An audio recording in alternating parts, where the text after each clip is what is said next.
Jefferson High School. Thank you so much for coming out this evening for our 2019-2020 curriculum night. My name is T. Murphy. I am the principal here at Thomas Jefferson. To my right, your left is Mr. Ware, one of our assistant principals, and I also have two of our counselors here this evening, Mrs. Yeager and Mr. Kilcoyne. So what we'd just like to briefly overview here this evening for you are a lot of the changes. There's a lot of changes for the 1920 school year, so we want to kind of make sure that everyone's on the same page. We want to teach you how we're going to online schedule this year. We're going to use Skyward. We have a little video. We think it's a very simple process, and hopefully you will as well. We want parents to be involved with this. We think this is one of the biggest decision parts in students' school lives.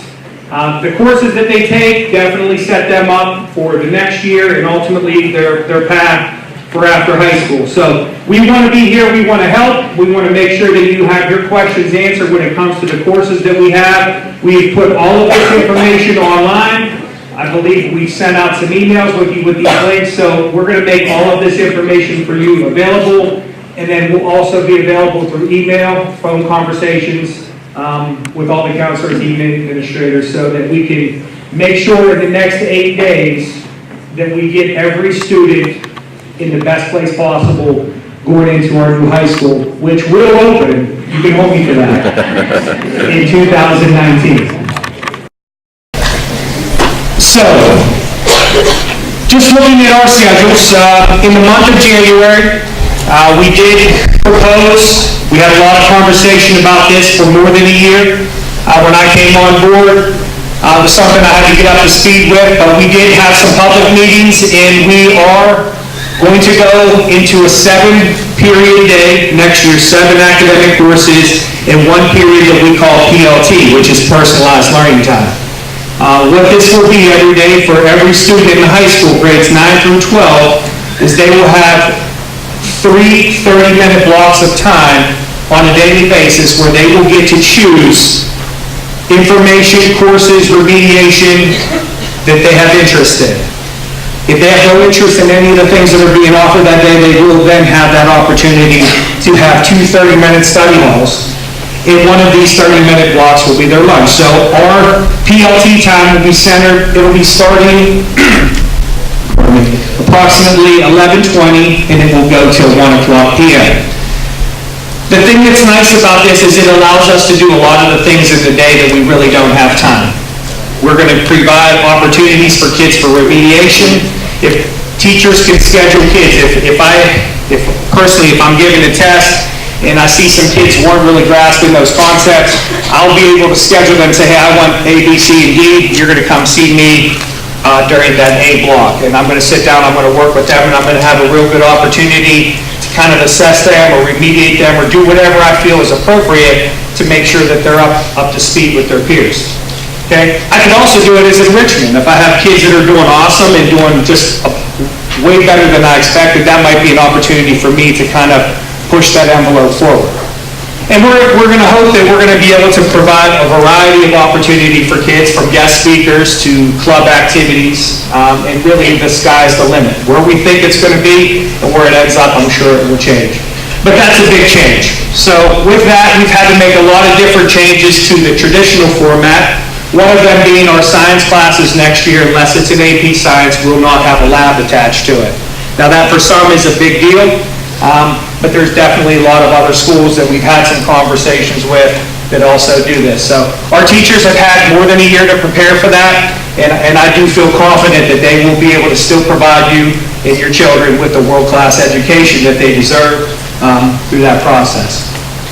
So we have a flexible day, personalized learning time, and this year we introduced Skyward. Some of you liked it, some of you may not. It is a pretty robust system, and what it's going to allow us to do is schedule kids electronically. And again, we will show you that. Also new for next year, the juniors, the rising seniors, next year's class of 2020 will be the last class in the near future graduating from Thomas Jefferson High School with a class rank. Every class from 2021 and beyond, they will not have a rank. So they will have a GPA, it will be calculated as normal, but we will just not be providing ranks on transcripts or report cards. So that's a different change, okay? We've adjusted our graduation requirements to tailor to this new schedule. Currently, seniors this year must take 26 credits to graduate from Thomas Jefferson. That will be reduced by 1 for next year. Everyone in the class of 2020 and beyond will only be taking 25 credits. Okay. We have a lot of new courses proposed, and we have some more on the way in future years. We have put all of that information in the program of studies. I think as you go through this process with your sons, your daughters, your grandchildren, etc., take a look at them. Read the course descriptions, become familiar with what the classes are and what we're asking kids to do in them. For me personally, what I'm really trying to push our staff here to do is take one step forward with our rigor. Okay, our rigor in our academic courses and also our rigor in our honors and AP. Along with these changes, we are also moving forward in career preparation. State of Pennsylvania, 2 years ago, they mandated that. Our counseling staff here has done a fantastic job, and we are trying to have these conversations, and there is a big section at the end of our program of studies through the Naviance program that we're using here that kind of starts to give you some of that information. We want to continue to build that. We want to continue to enhance that so that our kids are prepared or are able to make solid decisions for the things that they'd like to do moving forward. So for next year, all students in the high school will still need to take 4 English courses to graduate, 3 social studies, 3 science, and then they will have a choice. They must then take somewhere in that matrix 1 additional science, 1 additional social studies, or a semester of each. So they need a total of 7 science credits and social studies credits by the time they graduate. So they can get that in multiple ways.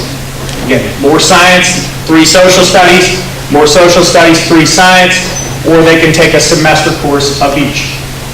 Mathematics is still 3 credits. There is a computer mandatory course somewhere in those 4 years. It's a half credit. Gym will be new, 3 credits of gym. All 9th graders will take gym every day for a semester, which is new. Currently, right now, it's 2 days a week, but every 9th grader will have gym every day for either the first semester or the second. 10th grade, we have combined health and gym into 1 class. So all 10th graders have already been scheduled for gym. They will all take gym in a block. Health will be Monday, Wednesday, Friday. Gym will be Tuesdays and Thursdays. So that's already in their course request. All 10th graders will take it that way. Our juniors and seniors will have a choice. They can either take gym in their junior year or not. If there's more academic courses that they want to take, they can definitely push gym to their senior year, okay? They need to take it in 3 out of the 4 years, but there is some flexibility right there. Currently, students that are going to take our AP Sciences, if they're not taking 2, if they're taking AP Chem, we are going to put a gym with that class that will meet every other day, opposite of the AP Science labs. If you're taking 2 AP Science, like AP Physics, and AP Biology, which is a traditional pairing for some kids in that senior year, those classes will be paired together, and you'll have lab every other day for those courses. So it'd be like AP Bio Lab on A, then you'd have on B, you'd have lab, and then AP Physics C. So the AP courses are the only science classes we have with lab. Arts and Humanities is 1 credit. Okay, there's a lot of ways to achieve arts and humanities. Foreign language, for example, is 1. And then we have total 8 more additional electives, and that brings us to 25. Just to be fair, make sure that you're aware of this, because I see we have a lot of very talented athletes, Thomas Jefferson. If your son or daughter, if you're planning on them going to college, you do need 16 NCAA-approved core classes. Core classes are math, science, English, social studies, okay?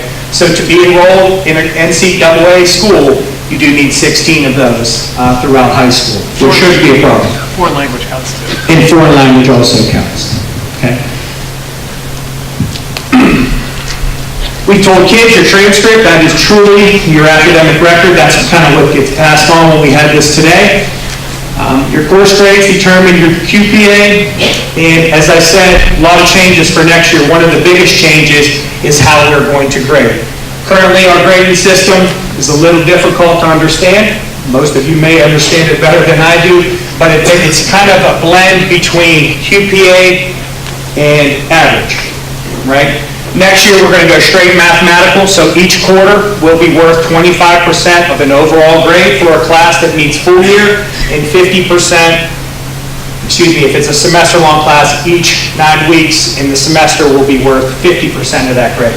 So all 4 9 weeks will count equally. We will add those up, divide by 4, and that percentage, if it's an 89, it's a B. If it's a 64, it's a D, etc. So, oops, sorry about that. So the grading policy, how we're actually calculating grades and determining those final averages is also changing. Okay. As I said, class of 2020, the last one with a rank. Hard to see, but we showed kids, this is an example of what our transcripts look like. All of your academic records are on there. Your SAT scores will go on there if you take them. Your Keystone tests. Okay. A lot of kids are not so interested maybe sometimes taking those tests. It is a graduation requirement. It's a Thomas Jefferson High School graduation requirement. Those scores also go on the student's transcript. What do I need to take next year? Every student's going to take English. Most are going to take math. Most are going to have a science or a social studies if you're in grades 9, 10, and 11. When you get to that senior year, you're going to have some more of that flexibility. Okay? We are asking every student, grades 9 through 12, to request 7 full credits. You cannot take more than 7 in our current system. That's different because we have points and 0.2 for this and 0.4 for that. 7 is the max that you can get. There's only 7 academic periods in a day. So that's something that you may want to become strategic with. Okay? Nothing that we do in our PLT time will be graded. None of those opportunities are there for additional credit. Okay? As we said, the program of studies, we've made it available. You can go online. We have some links. We might even have sent that out already today through Skyward, so all of you can kind of take a look at that. Are you pulling it up? I've got it. I don't know if it's going to come up. No. If it pops up, we'll talk about it. Oh, there it is. You're done. So 82 pages worth of stuff, a lot of information. So it's quite a large document, but a lot of time is put in there. There were quite a few revisions, and ultimately, as you kind of read through it, the first part is general information about the school. A lot of the things I just mentioned to you, dropping and adding courses. We try to be as comprehensive as we can be with our expectations. And then as you kind of scroll through that, it kind of gets into the courses, starting with our cores, has a description of all the English classes that are required, and then it also has descriptions of some of the elective courses that are in each department. Right? So a lot of information in there. Would like you to take a look at it. If you have questions, we're here, obviously, to help. Talking about PE. Students that attend Steele Center, we did have a presentation this morning for our 9th graders. Steele Center is our vocational training school that we partner with. We send kids there in grades 10, 11, and 12. No 9th graders go to Steele Center, but we definitely want kids that are interested in vocational training to definitely take advantage of those opportunities.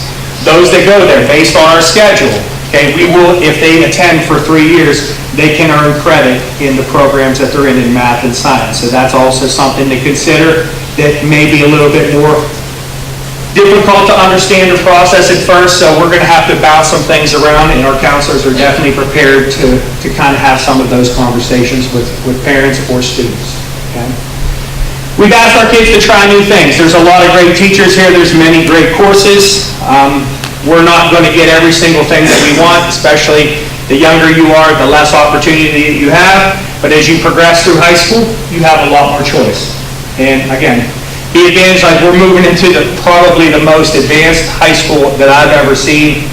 There's a lot of great equipment in there, a lot of great new opportunities for kids to kind of get their hands on some things, some art classes, some tech ed classes, some video production. We have a music studio that will be in the new school that we're going to kind of pilot this year before we turn it into a full-scale course.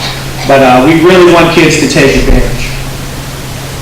So a couple things, again, a lot of changes, and that's why I thought it was important not to just have incoming ninth graders, but have all parents invited.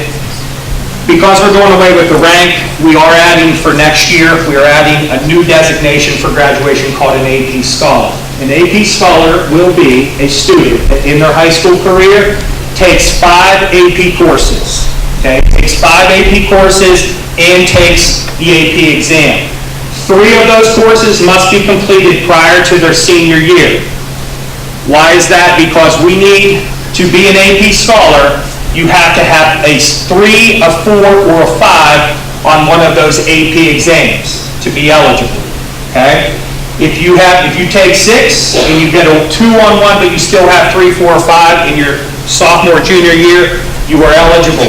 In your senior year, you have to take 2 courses, you have to take 2 exams. If you take 5 exams and courses throughout your high school career with a 3, 4, or 5 on 3 of them, you will graduate from Thomas Jefferson High School starting next year as an AP Scholar. So that's something that's new.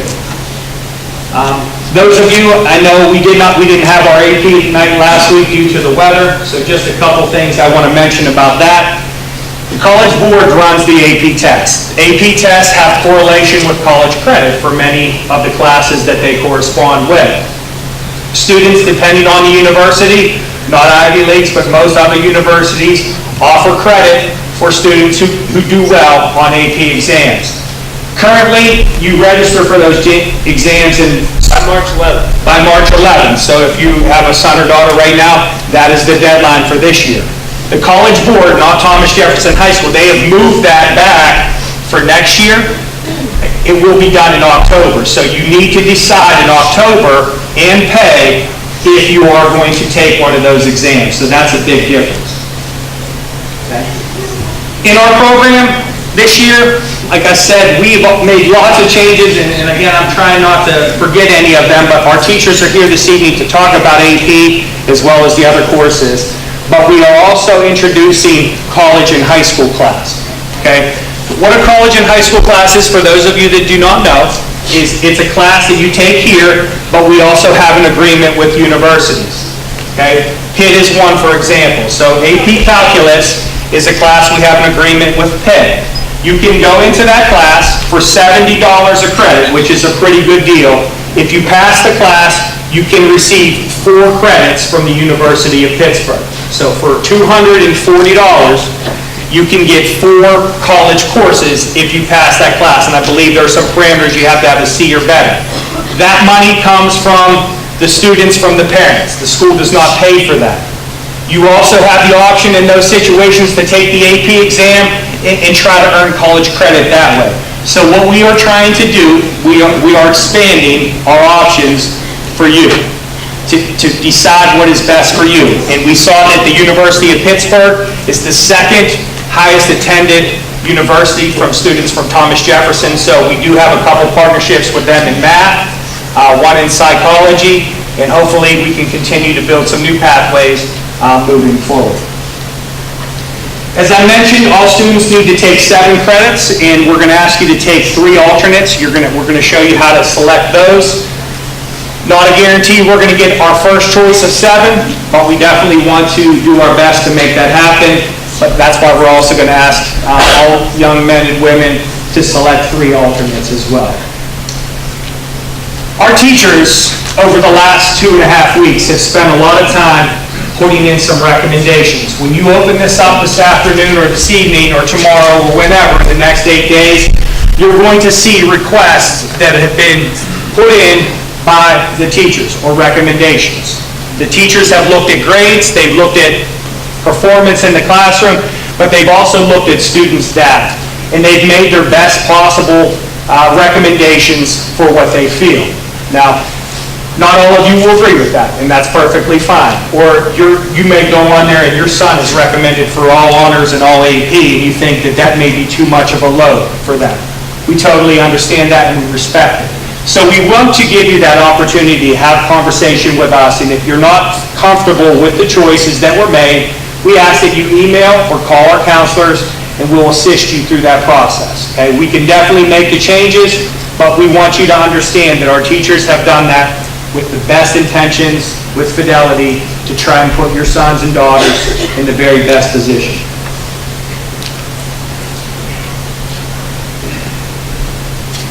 That's a lot of information. I know that some of you probably have some questions. I will certainly do my best, but I know you didn't come here tonight to listen to me.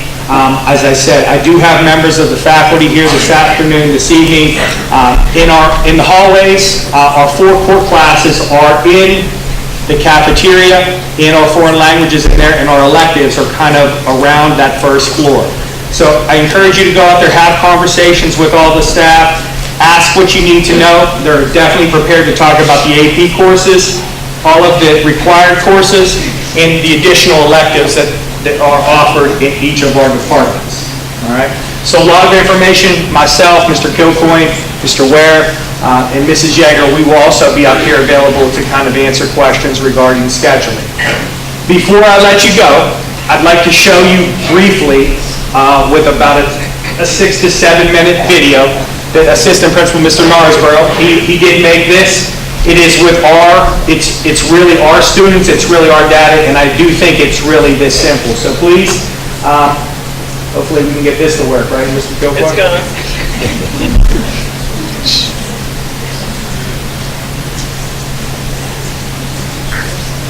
Hi, my name is Adam Narsborough, Assistant Principal of Thomas Jefferson High School. I'm going to show you how to request courses for the future school year in the West Jefferson Hills School District on Skyward. When you're in your Skyward account, you're going to see a link on the left side that says Schedule. Once you click on Schedule, the student schedule will appear on the screen. Up in the top right corner, you'll see a blue link that says Request Courses for the 2019-2020 school year in Thomas Jefferson High School. Click on the link. On the left side of the screen, you're going to see available courses for the 2019-2020 school year that go in alphabetical order by department, starting with art all the way down through world language. These are the lists of available courses for students for the 1920 school year based on the student's grade. When you want to add a course to your selected courses list for the future school year, you simply click on the course, click Add Course, and that course will now come over into your selected courses list. You'll also see some classes listed over here that were recommended by your teacher. Those courses will have an asterisk or star next to that course.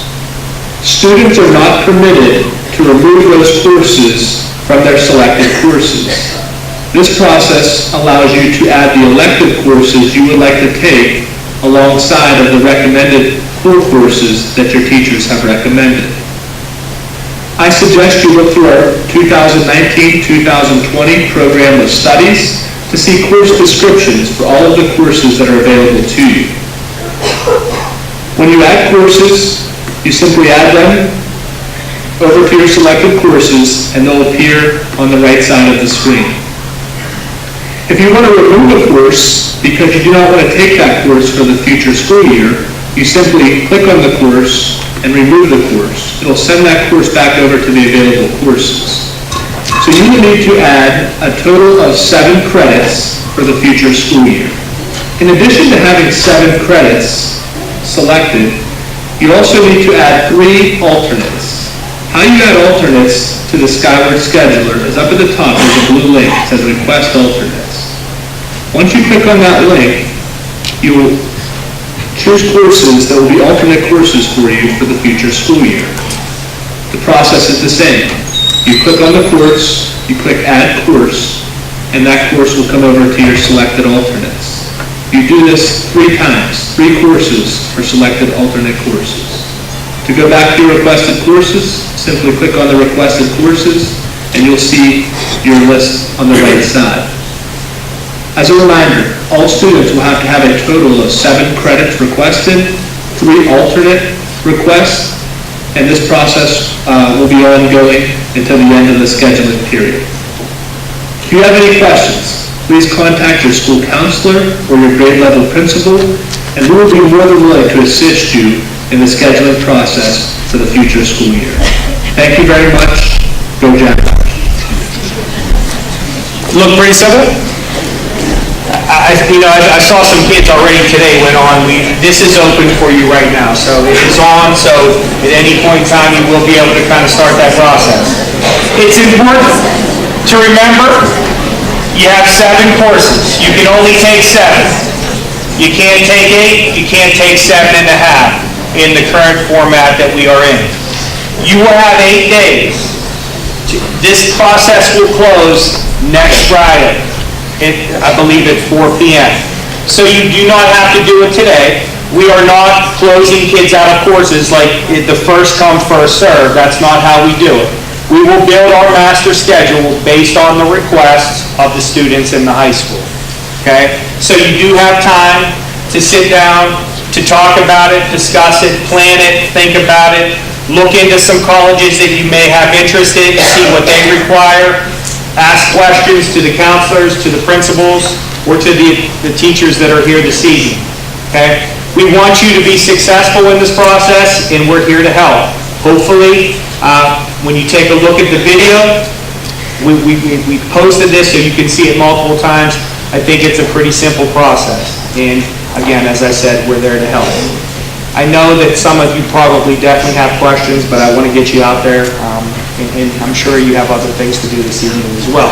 I will be down here. We will be down here to help, answer questions, but we encourage you to go out and see our teaching staff and ask them because they are the experts. Thank you all very much.